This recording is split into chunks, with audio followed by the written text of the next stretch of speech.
Best ever listeners, how you doing? Welcome to the best real estate investing advice ever show. I'm Joe Fairless. This is the world's longest running daily real estate investing podcast where we only talk about the best advice ever. We don't get into any of that fluffy stuff. And this is Follow Along Friday. And looking forward to our conversation today. Actually, so Theo is still out. He will be back shortly. But today we've got Ellie Perlman, one of my friends and also fellow multifamily investor, who is joining us today. And we're going to talk shop about lessons we've learned recently. Actually, she's going to talk about some lessons she learned from a 100 unit acquisition they recently purchased in Jacksonville, Florida.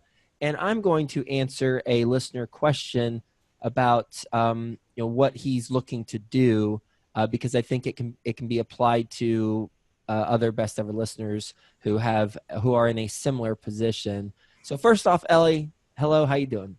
Hey, Joe, I'm doing great. How are you? I'm doing well and looking forward to having this conversation with you and learning about what you learned with the 100 units that you all recently purchased in Jacksonville. A little bit about Ellie, just so everyone can get some context. And Ellie's been on the show before as a best ever guest, but just as a refresher, she's the founder of Blue Lake Capital. She buys multifamily. She's a multifamily investor. Her company, Blue Lake Capital, invests in DFW in Jacksonville currently. They have $65 million worth of properties that they are on general partners on. That's about 530 units.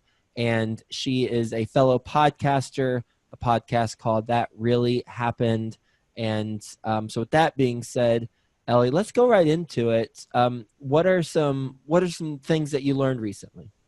Sure. So I'm going to take us back in time. Well, not that long ago. We're talking about probably, less than a month ago, we closed on the deal. And I had some time to kind of let things, sink and understand what I've learned. And I would like to share, those insights because I think that can really benefit, passive investors and also syndicators. So Yes, the first kind of piece of advice that I have from what I've learned is to get rid of a fixed mindset. And when I say that, I mean, we're so used to look at things in a certain way. We have certain investment criteria and we try to, save time, but not looking at every deal that is out there in the market. But sometimes we need to have more of a flexible mindset. And what I mean by that is everyone loves value add deals. Everyone loves, to purchase a property, do light, moderate renovation, and, increase the rents. And that's how we make money for the most part. Mm-hmm. And my inclination was to rule out completely all the deals that didn't have any value add component on the surface. So so actually that deal in Jacksonville, 100% of the units were already renovated. So if I had a fixed mindset, I would say, you know what? They're all renovated. The work has been done. So there's nothing for me to do here. It doesn't fit my investment criteria. It doesn't fit the bucket of the stuff that I'm used to look at, then I'm going to pass on it. And that would be a fixed mindset. And that was a great opportunity that I almost missed because you need to kind of look a little bit deeper, which brings me to also the second point of understanding the story behind every investment. And by understanding the story, I actually realized that there's a huge value add, component and a strategy that we can implement. It's just not in the way that we are used to look at it. So basically the story was that the owner was a developer, and he, for some reason, wanted to have all the units at 100% occupancy at all times. So he renovated all the units, and the renovation is really nice. I walked the properties, I walked the units, but he never raised rents. And so the property was trailing behind other comps, other properties by $200. He didn't develop the property himself then. No, he didn't. Okay. He purchased it. Purchased it and renovated all of them. And renovated everything. And so if I stayed in a fixed mindset, I wouldn't even look deeper into it and say, oh, wow, you know what? Someone actually did all the work for me and never, got the benefit of it. So I can come in and do that. And the beauty in it is that he only actually started raising rents 2-3 months before he decided to put it in the market and sell To it. position it for sale, to say, hey, here's what we can accomplish to prove the business plan, right? Exactly. And we're talking about close to $250. We're not talking about 50 Holy bucks. cow. Yes. So, and And he he's just renting them out. He was just renting them out. But he wasn't doing anything in addition, like any additional work on the interior unit. So he renovated the units and he added nests, which, so just to renovate units, when he started raising rents, that was $200. And for each nest, that was an extra $50. And people, it's a great location. It's near the water. It's near the beach. You have a lot of beachgoers and young people, and they appreciate technology and willing to pay for it. And so if I had the fixed mindset, I would not look at this deal because I would say, hey, 100% renovated, there's no real value add there. But because I was willing to look beyond that and also look into the story and understand what is happening here. And every deal has a story. You have to find what the story is, and that's going to help you understand if you really want the deal. So just so I'm understanding correctly, he renovated all of the units, and then 3 months ago he started getting the rent premiums, even though on lease renewals, even though during that lease renewal on that turnover, he did not do an additional renovation. Is that Exactly. wow? Yes. Yeah, because the renovations were pretty new. And it was $250. Yes. So we're already getting them. We Huh. just continued what he did. And if this is not a value add, then I don't know what, I mean, it's great. It's just not the typical value add.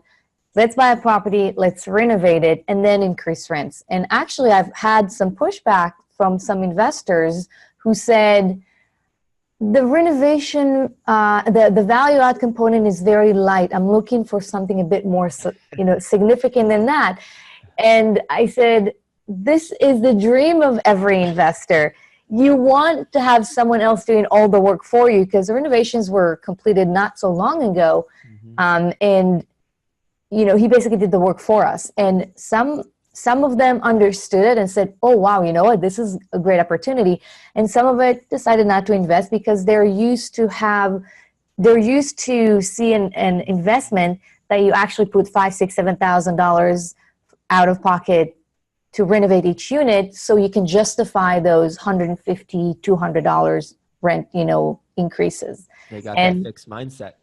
Yeah, I guess they do. I mean, we're so used to do something for so long that it's sometimes hard to look, outside of the box and adjust yourself. And without understanding the story, I might have, think the same. Was this a marketed deal?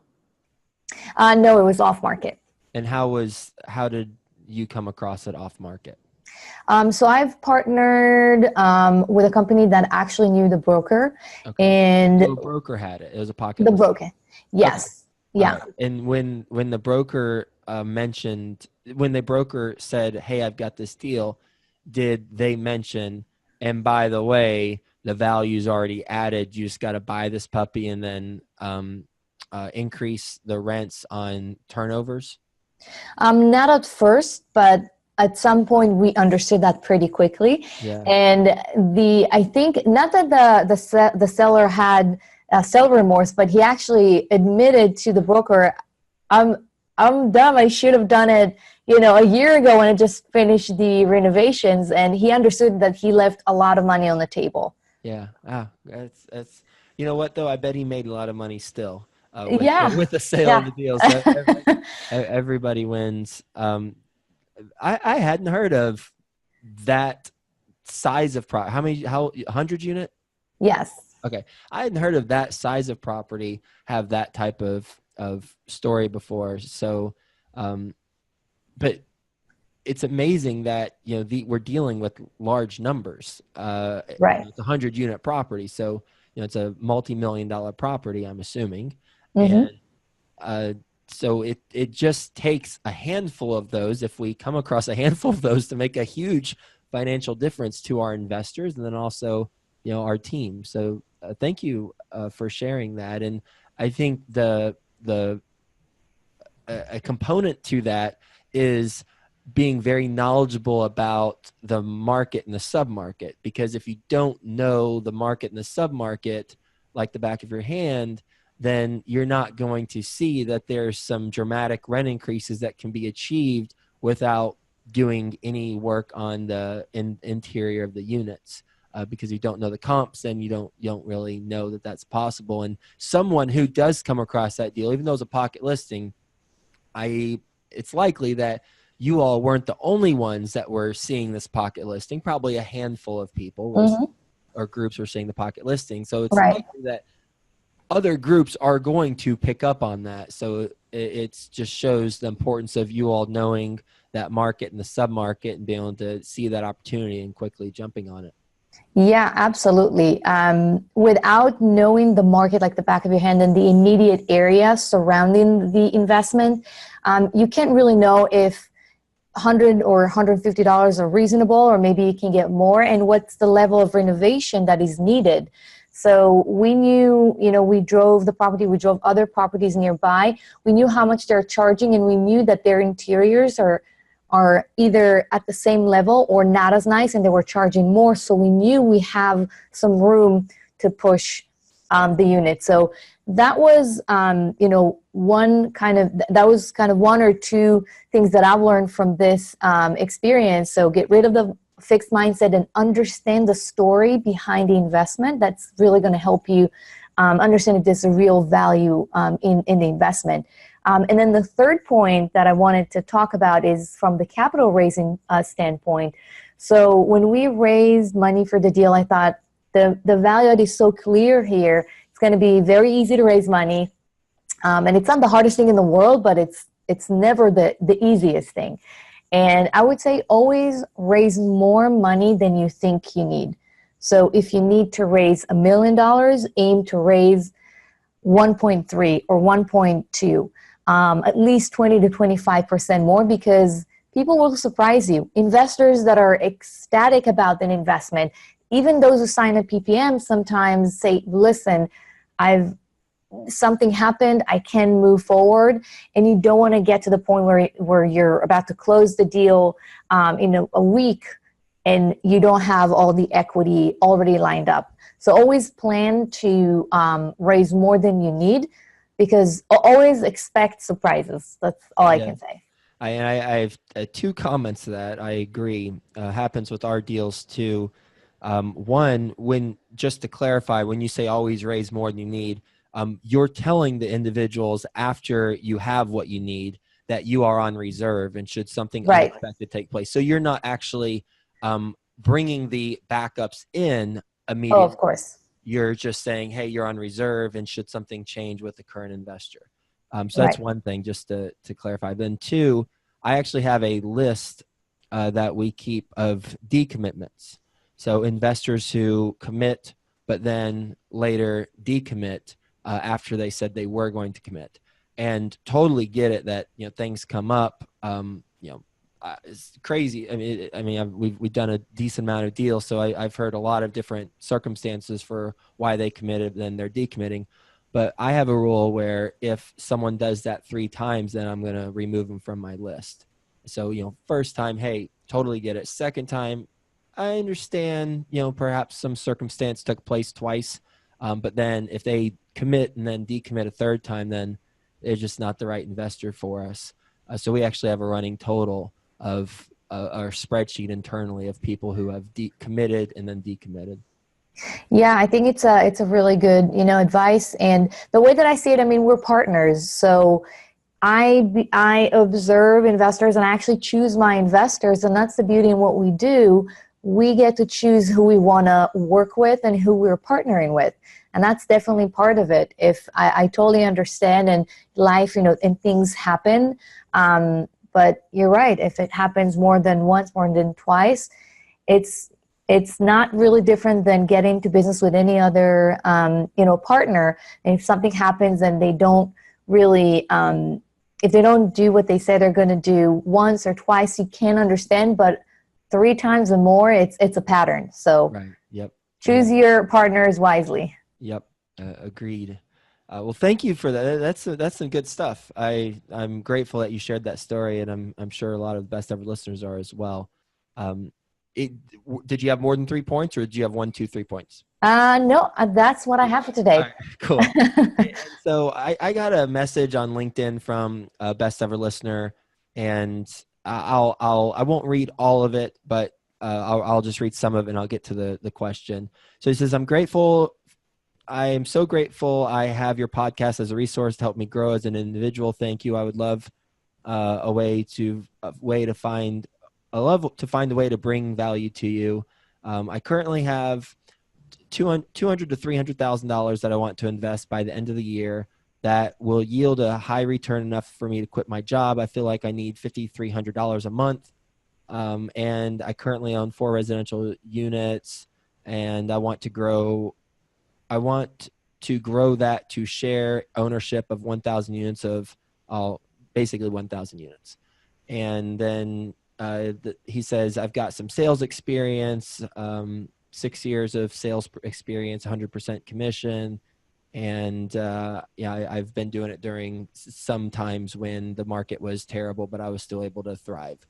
And so he asks for any recommendations for how to accomplish this goal. So if you got $300,000 and your goal is $5,300 a month, then that's going to be a 21% return.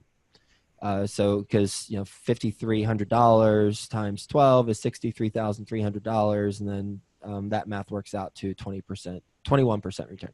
So that's a relatively high return to have in year one for anything.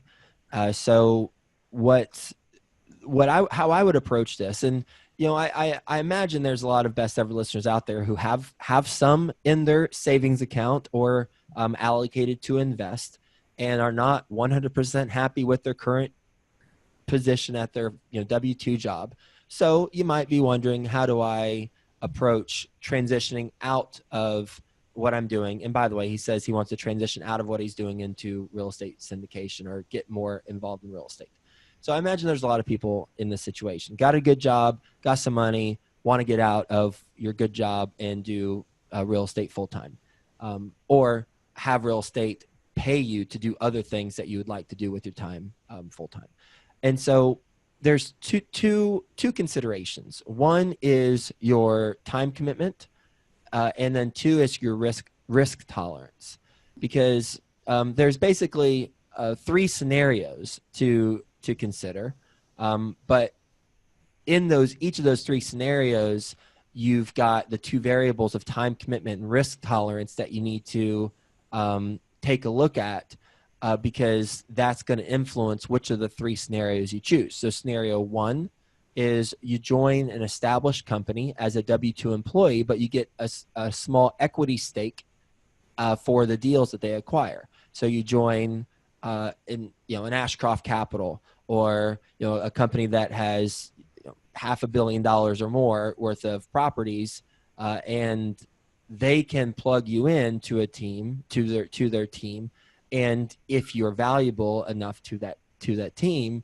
then you could have, as part of your compensation, a small equity stake in the deals. Perhaps, depends on the company, but that would be, in my opinion, the lowest risk on the scale. But the time commitment, clearly you're going to have to jump ship, and there's risk involved with going into a new company, but you will have a salary. So I'd say there's lower risk because you have a salary, but then the time commitment, you're all in because you're jumping ship into a new company. The second is you join someone who has started but isn't as established, and you can get larger ownership in the deals. So this person mentioned they're really good at sales. For anyone who's looking to start in, real estate syndication or just as a full-time real estate investor, you got to know what you're really good at. And then how do those skills apply towards what you're looking to do in real estate? So in this case, he is good at sales. So you could join a team that has started. Let's say they've got, between 50 to 200 or 50 to 500 million worth of assets under management, or maybe even 15 to 500 million worth of assets under management. So they're still growing, and you can get a larger stake of ownership most likely, but there's more risk involved because, they're not as established. And you may or may not be a W-2 employee, depending how they have things set up. You might be an independent contractor, so no health insurance, no benefits.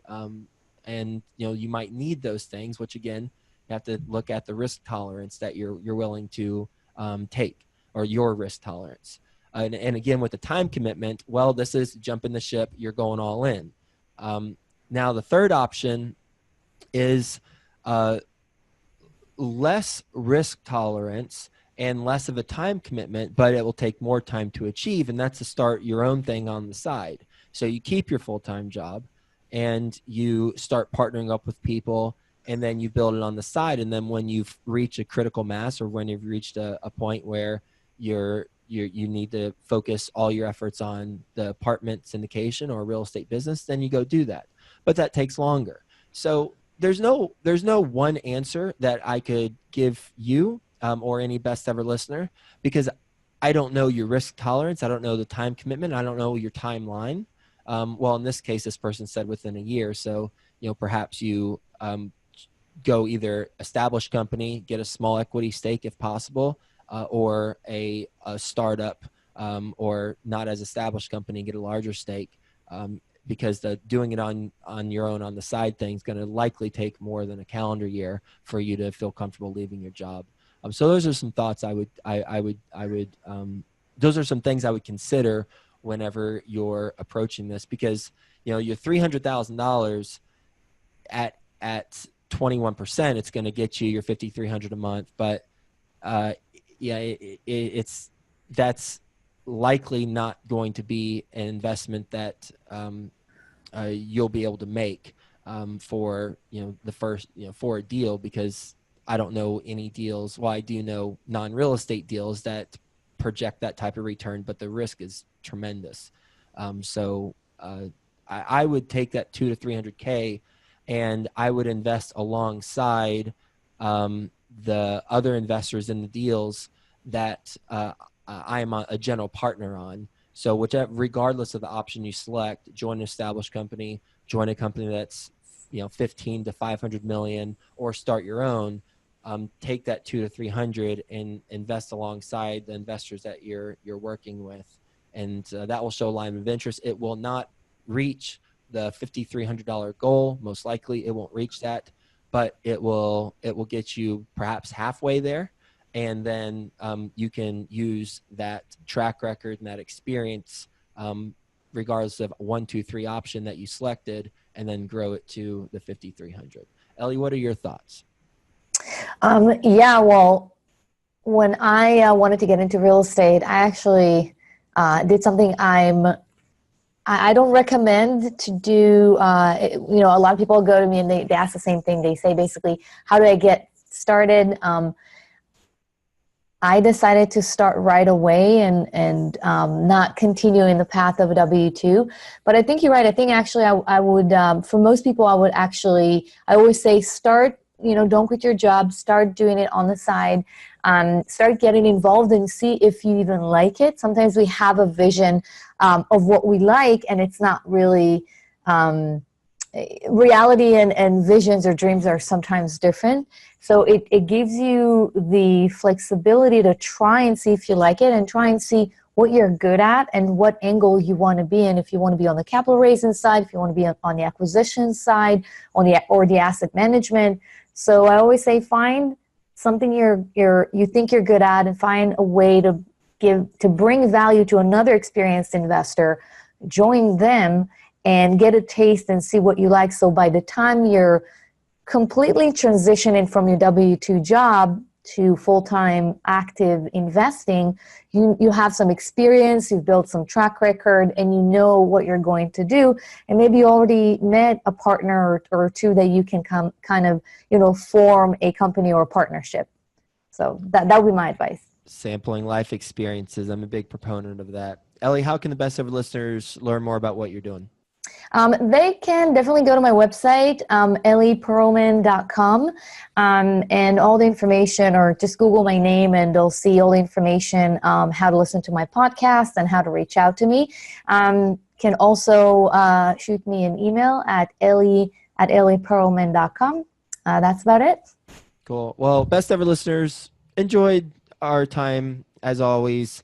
Grateful that you're a listener, and looking forward to talking to you again tomorrow. Thanks.